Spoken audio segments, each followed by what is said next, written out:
तो साथियों अभी मैं आया हूँ वार्ड नंबर 2 में रावत बस्ती और बार बार जो प्रशासनिक अधिकारी यहाँ पे आ रहे हैं वो नियमों का हवाला देते हैं। वो ये कहते हैं कि हमसे परिवर्तन नहीं होगा, आप डीएम के पास जाइए या उच्चाधिकारियों के पास जाइए।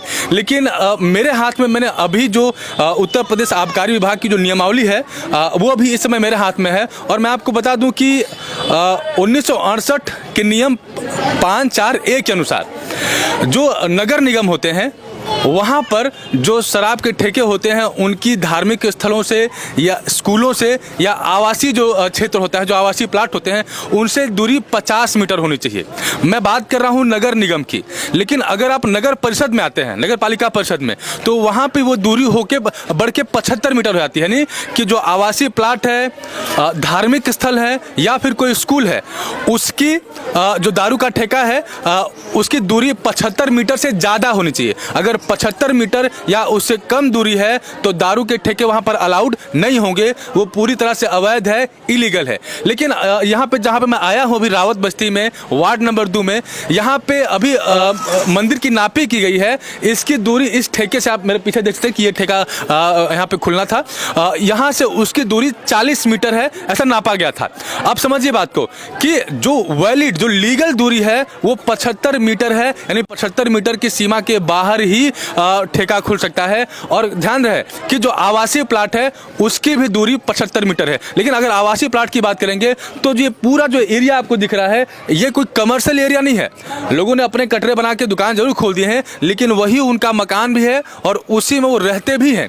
यानी कि आवासीय प्लाट की बात की जाए, आवासीय अगर एरिया की बात की जाए तो वहां से 2-4 मीटर की भी दूरी नहीं है। लेकिन जबरन शासन प्रशासन के ऊपर जो जिम्मेदारी होती है वो ये होती है कि जो कानून है उसकी रक्षा होगी, उसकी सुरक्षा होगी। आम आदमी के अधिकार को सुरक्षित करने के लिए ये जो कानून के ठेकेदार होते हैं, जो पुलिस प्रशासन होता है, वो खड़ी होती है। लेकिन यहाँ पर जिस तरह से इनको दबाया जा रहा है, जिस तरह से बार बार पुलिस प्रशासन आके इनके ऊपर दबाव बनाने की कोशिश कर रही है और नियमों का हवाला दे रही है, वो सीधे सीधे नियमों के खिलाफ जा रही है और वो कानून के ठेकेदार न होकर कानून की दलाली पे उतर आए हैं। क्योंकि जो नियम है वो ये है कि आवासीय परिसर, आवासीय प्लाट, धार्मिक स्थल या स्कूल, उसके 75 मीटर के बाहर दारू का ठेका होना चाहिए। नगर परिषद को लेकर ये नियम है।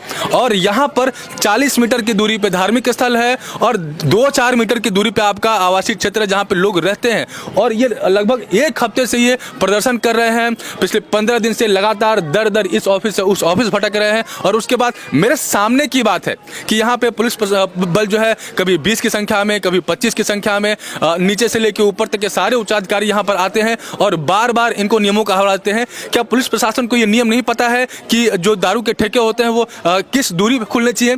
बिल्कुल उनको पता है। जब वो निकलते हैं अपने कार्यालय से तो उनको नियम पता होता है और तभी वो नियमों का पालन करवा सकते हैं और आम आदमी के हितों को सुरक्षित रख सकते हैं। लेकिन ऐसी क्या मजबूरी है और किनके दबाव में है कि नियमों को ताक पे रख के वो आम आदमियों के ऊपर अत्याचार कर रहे हैं, आम आदमी को दबा रहे हैं और बार बार इस बात को सुनिश्चित कर रहे हैं कि किसी तरह से इनको भ्रम में डाल के यहाँ पे दारू के ठेके का जो संचालन है उसको सुनिश्चित किया जाए।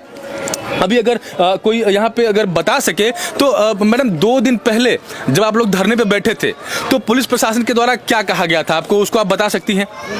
हम लोग धरना पे बैठे थे, शाम को 7:30 बजे डीएम साहब आए तो बोले कि ये मंदिर का रजिस्ट्रेशन नंबर दीजिए। दिया गया तो हम लोग को आज 10 बजे बोले थे कि लिखित पेपर मिल जाएगा, लेकिन अभी तक कुछ नहीं मिला है। और आज आए थे 2 बजे थानेदार साहब तो नापी जोखा करके ले गए हैं। अब बोले हैं कि बस 10 मिनट में आप लोग को लिखित मिल जाएगा, लेकिन अभी तक कोई सूचना नहीं मिला है। और आज हम लोग का यहाँ पे धरना प्रदर्शन करते हुए 6 दिन हो गया। लेकिन नहीं, मैं उस दिन की बात कर रहा हूँ जब वो लोग आए और आपको आश्वासन देके, झूठा आश्वासन देके उठा दिए कि ठीक है यहाँ से हट जाएगा। क्या ऐसा उनकी तरफ से झूठ बोला गया था? हाँ, डीएम साहब ने उस दिन 29 तारीख को जब हम लोग पहली बार बैठे थे तो झूठ बोल के हम लोग को हटवा दिए और बोले कि अगर कोई भी कहता है कि खुलेगा तो आप लोग जो मर्जी वो करिएगा। डीएम साहब ने तो झूठ बोल के चला गया। हम लोग को फिर सुबह हम लोग को धमकी मिलने लगा, फिर हम लोग उसी दिन से धरना दिए हुए हैं, आज 30 तारीख से लेके अभी तक। तो समझिए आप इस बात को कि जो एसडीएम होते हैं या जो सीईओ होते हैं वो एक बड़ा पद होता है, एक बड़ा पोस्ट होता है, और जब वो अपनी बात रखते हैं तो बड़ी जिम्मेदारी से बात रखते हैं। लेकिन नियमों के खिलाफ जाके और इन आम लोगों को गुमराह करके, इनको बरगला के झूठ बोल के, मतलब किसी तरह से इनको वापस भेज देना है ताकि जो ठेका है वो सुचारू रूप से संचालित हो सके। तो ये शासन प्रशासन के नाक के नीचे खेल हो रहा है। यानी जो शासन प्रशासन आम आदमी के हित के लिए खड़ा होता है, वही शासन प्रशासन न जाने किसके इशारे पे काम कर रहा है कि नियमों को सबसे पहले वही ताक पे रख दे रहे हैं, और उनका जो पहला टारगेट है, पहला जो निशाना है, वो आम आदमी बन जा रहे हैं। अभी इसके पीछे मैं जाऊंगा चतुर्भुजपुर में, और वहां भी कुछ ऐसी ही स्थिति है कि वहां पे आज सड़क पे स्कूल के बच्चे बैठे होते हैं, जिनकी उम्र 8 साल है, जिनकी उम्र 10 साल 12 साल है। वो बच्चे सड़क पे बैठ के गुहार लगा रहे थे कि नहीं सर, यहाँ पे जो दारू का ठेका नहीं चलना चाहिए। अब समझिए कि किस तरह के समाज का निर्माण किया जा रहा है। अभी माननीय योगी जी के द्वारा रामनवमी के अवसर पर यह घोषणा कर दी गई कि जितने भी मंदिर हैं उसमें अखंड रामायण का पाठ होगा, मतलब मंदिरों में अखंड रामायण का पाठ होगा, और मंदिर के ठीक बगल में दारू का ठेका खुलेगा। यही शासन प्रशासन की मंशा, यानी कि ऊपर से अगर कुछ कहा भी जा रहा है तो नीचे के जो लोग हैं इस तरह से उनके नियमों को ताक पे रख के इस तरह से खेल कर रहे हैं। यानी कि रामनवमी के अवसर पर अखंड पाठ तो होगा, ये आदरणीय मुख्यमंत्री जी को दिखा दिया जा रहा है, लेकिन मंदिर के बगल में ही, आवासीय प्लाटों के बगल में ही नियमों को ताक करके, यानी कि जो 75 मीटर की जो दूरी तय की गई है आबकारी विभाग के द्वारा, उत्तर प्रदेश आबकारी विभाग के द्वारा जो नियम तय किए गए हैं कि आवासीय परिसर से, स्कूल से या मंदिर से जो दूरी है ठेका की, वो 75 मीटर के बाहर होनी चाहिए। और उसके बावजूद जो है जबरन लगातार ये लोग 15 दिन से लगातार प्रयास कर रहे हैं। एक हफ्ता ये लोग दर इस ऑफिस उस ऑफिस भटके ताकि संवैधानिक तरीके से अपनी बात को रख सकें। जब किसी ने इनकी बात नहीं सुनी, तब मजबूरन यहाँ पे आके धरना पे बैठे। पहले इनको बरगलाया गया कि आप धरना स्थल पे बैठिए, जो बिछियां है, यानी दारू का ठेका यहाँ पे खुल रहा है और बैठा जाएगा बिछिया में।